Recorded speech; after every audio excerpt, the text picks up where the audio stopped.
ഇന്ന് പ്രത്യേകിച്ചും കേരളത്തിൽ ഹൈന്ദവരെ നേരിടുന്ന ഒരു പ്രധാന പ്രശ്നം എന്താണെന്ന് വെച്ചാൽ ഞാനൊരു ഹിന്ദുവാണ് എന്ന് പറയാനുള്ള ധൈര്യമില്ലായ്മ.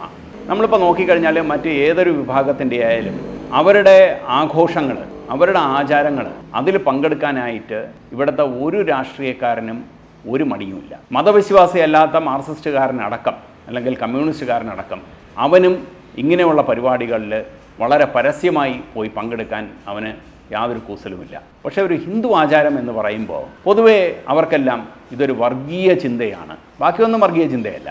അപ്പോൾ അങ്ങനെയുള്ള ഒരു തെറ്റിദ്ധാരണ അവർക്ക് ജനങ്ങളുടെ ഇടയിൽ വളർത്തിയെടുക്കാൻ കഴിഞ്ഞു. ഇത് മാറണം. നമ്മുടെ രാജ്യത്തിൻ്റെ കെട്ടുറപ്പ്, നമ്മുടെ സംസ്കാരത്തിന് അതിലുള്ള അടിയുറച്ച വിശ്വാസം, ഞാനൊരു ഭാരതീയനാണ് എന്നുള്ള ആ ഒരു നമുക്ക് ഒരു പ്രൗഢി തരുന്ന ആ ഒരു സംസ്കാരം നമ്മുടെ രാജ്യത്ത് ഉണ്ടാക്കിയെടുക്കണം. പ്രത്യേകിച്ചും നമ്മുടെ കേരളത്തിൽ, അതും പ്രത്യേകിച്ച് നമ്മുടെ യുവതലമുറയുടെ ഇടയിൽ ഇത് ഉണ്ടാക്കിയെടുക്കണം.